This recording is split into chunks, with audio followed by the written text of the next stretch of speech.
வணக்கம். இலங்கை செய்திகளுக்காக நான் ஹரிணி. முதலில் தலைப்புச் செய்திகள். தமிழர்களின் இனப்பிரச்சினையை தீர்ப்பதற்கு ஜனாதிபதி அனுரகுமார திசுநாயக்கவிற்கு அருகதை கிடையாது, கடுமையாக சாடிய செல்வராசா கஜேந்திரன். ஜனாதிபதியின் தலைமையில் நியமிக்கப்பட்டுள்ள புதிய செயலாளர்கள். அனுரகுமார திசுநாயக்க ஜனாதிபதியானவுடன் பயத்தின் உச்சத்தில் இலங்கையை விட்டே பறந்த அரசியல்வாதிகள். இனி விரிவான செய்திகள்.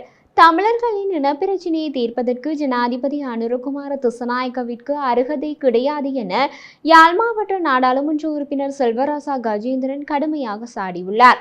குறித்த விடயத்தை வவுனியாவில் இடம்பெற்ற திலீபன் நினைவேந்தல் நிகழ்வில் கலந்து கொண்டு கருத்து தெரிவிக்கும் போதே அவர் குறிப்பிட்டுள்ளார். இது தொடர்பாக அவர் மேலும் தெரிவிக்கையில், அனுரகுமாரவுக்கு ஒடுக்குமுறைக்கு எதிராக போராடிய ஒருவராக இருக்கின்றார். அவர்கள் சோசலிசவாதிகளாக தங்களை காட்டிக்கொண்டிருந்தாலும் துரதிர்ஷ்டவசமாக அவர்களது அமைப்பு தமிழர்களுக்கு எதிரான இன அழிப்பிற்கு கடந்த காலங்களில் முழுமையாக துணை நின்றது.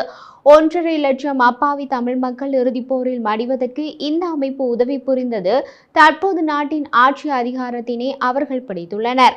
நாங்கள் அனைவரையும் அரவணைத்து செல்வோம் என்று அவர்கள் சொல்வதை கேட்பதற்கு இனிமையாக இருக்கலாம். நாம் அவரிடம் கேட்பது என்னவென்றால், ஒரு மாற்றத்திற்காக சிங்கள மக்கள் அதிகாரத்தை உங்களுக்கு வழங்கியிருக்கின்றார்கள்.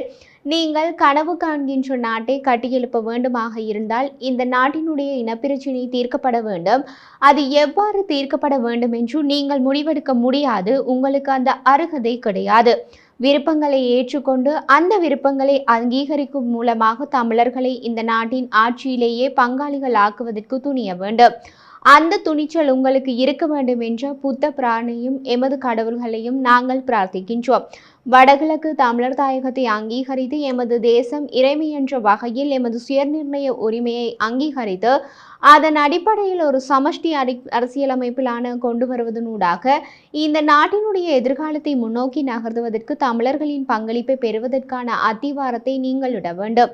அதற்குரிய அணுகுமுறைகளையும் மற்றும் நடவடிக்கைகளையும் எடுப்பதற்கு நீங்கள் உடனடியாக இறங்க வேண்டும் என்ற கோரிக்கையினை நாங்கள் அவரை நோக்கி முன்வைக்கின்றோம் என அவர் தெரிவித்துள்ளார். இலங்கையின் புதிய ஜனாதிபதியாக அனுரகுமார திசுநாயக்க பதவியேற்றதை தொடர்ந்து பிரதமராக ஹரிணி அமரசூரியவும் ஜனாதிபதியினால் நியமிக்கப்பட்டுள்ளார்.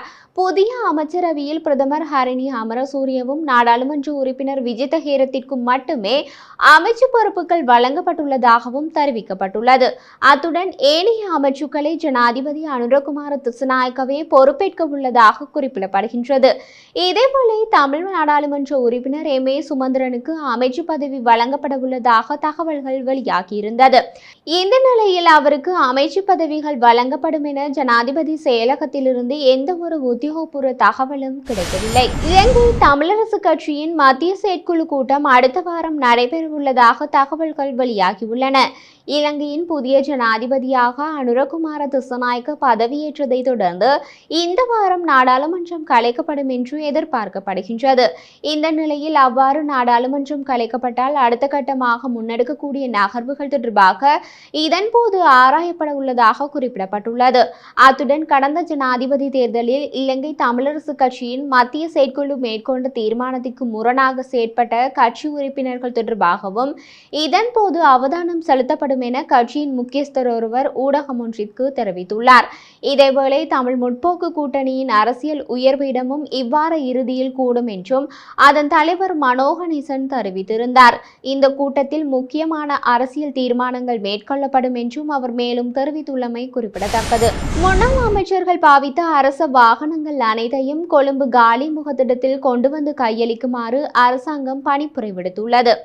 இந்த உத்தரவை அடுத்த சில முன்னாள் அமைச்சர்கள் தங்களது வாகனங்களை காலி முகத்திடத்தில் நிறுத்திவிட்டு சென்றுள்ளனர்.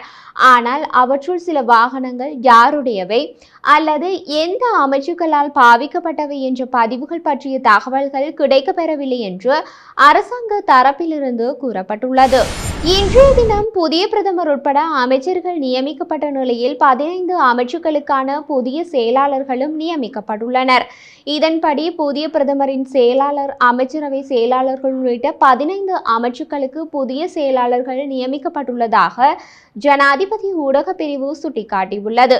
புதிதாக நியமிக்கப்பட்ட அமைச்சுக்களின் செயலாளர்களின் விவரங்கள் வருமாறு: ஜிபி சுபுதந்திரி பிரதமரின் செயலாளர், TWMD ஜே பெர்னாண்டோ அமைச்சரவையின் செயலாளர், KDS ருவன்சந்திர போக்குவரத்து, நெடுஞ்சாலை, துறைமுகங்கள் மற்றும் சிவில் விமான போக்குவரத்து அமைச்சு, KMM ஸ்ரீவர்தன நிதி, பொருளாதார அபிவிருத்தி, தேசிய கொள்கைகள், திட்டமிடல் மற்றும் சுற்றுலா அமைச்சு, ஹருணி விஜயவர்தன வெளிவிவகார அமைச்சு, JMD ஜெயசுந்தர கல்வி, விஞ்ஞானம் மற்றும் தொழில்நுட்ப அமைச்சு, கே மகேசன் மகளிர், சிறுவர் மற்றும் இளைஞர் விவகாரம், விளையாட்டுத்துறை அமைச்சு, MM நயமுதீன் வர்த்தகம், வாணிபம், உணவு பாதுகாப்பு, கூட்டுறவு அபிவிருத்தி, கைத்தொழில் மற்றும் தொழில் முனைவோர் அபிவிருத்தி அமைச்சு, AMPMP அத்தப்பத்தோ கிராமிய மற்றும் நகர அபிவிருத்தி, வீடமைப்பு மற்றும் நிர்மாணத்துறை அமைச்சு, பாலித்த குணவர்தன மகிபால சுகாதார அமைச்சு, WPP யசரத்ன நீதி, பொது நிர்வாகம், உள்நாட்டு அலுவல்கள், மாகாண சபைகள், உள்ளூராட்சி மற்றும் தொழில் அமைச்சு, PK பிரபாத் சந்திரகீர்த்தி சுற்றாடல், வனஜீவராசிகள், வனவளங்கள், நீர்வளங்கள், பெருந்தோட்டம் மற்றும் சமூக உட்கட்டமைப்பு வசதிகள் அமைச்சு, MPNM விக்ரமசிங்க விவசாயம், காணி, கால்நடை, நீர்ப்பாசனம், மீன்பிடி மற்றும் நீரியல் வளங்கள் அமைச்சு, HSS துய்கொந்த பாதுகாப்பு அமைச்சு, TWRP செனவிரத்ன பொதுமக்கள் பாதுகாப்பு அமைச்சு, ரஞ்சித் ஆரியரத்ன புத்த சாசனம், சமய மற்றும் கலாச்சார அலுவல்கள், தேசிய ஒருமைப்பாடு, சமூக பாதுகாப்புத்துறை மற்றும் ஊடகத்துறை அமைச்சு, பேராசிரியர் KTM உதயங்க ஹேமபால வலுசக்தி அமைச்சு. அனுரகுமார திசாநாயக்க தாம் ஜனாதிபதி தேர்தலில் வெற்றி பெற்றால் ஊழலை ஒழிப்பேன் என்று கூறியதுடன் நின்றுவிடவில்லை. கடந்த ஆட்சிகளில் ஊழல் செய்தவர்களின் மீது கடும் நடவடிக்கை எடுக்கப்படும், அவர்கள் கைது செய்யப்பட்டு விசாரணை நடத்தப்படும் என்றும் தெரிவித்திருந்தார். அதனால் அவர் வெற்றி பெற்றவுடன் பலருக்கு கைகால்கள் நடுங்க தொடங்கிவிட்டன. பலர் இலங்கையை விட்டே பறந்து விட்டார்கள். தேசிய மக்கள் சக்தியின் தலைவர் அனுரகுமார திசாநாயக்க ஜனாதிபதியாக தெரிவு செய்யப்பட்டதனை தொடர்ந்து நாட்டை விட்டு தப்பியோடியவர்களின் விபரத்தை கொழும்பிலிருந்து வெளிவரும் சிங்கள இணையதளம் ஒன்று வெளியிட்டுள்ளது.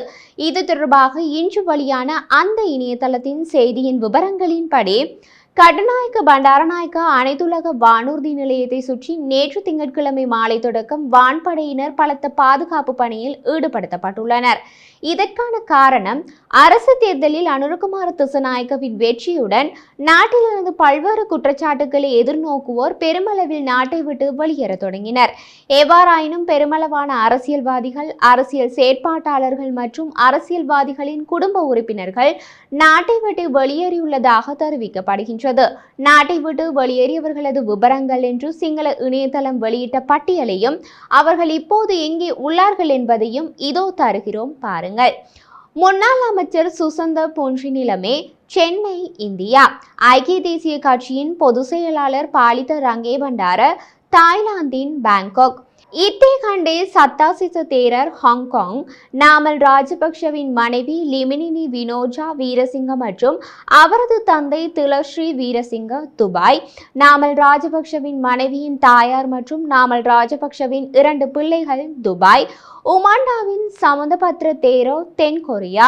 கோட்டபாய ராஜபக்ஷ, நேபாளம். பசில் ராஜபக்ஷ, துபாய்.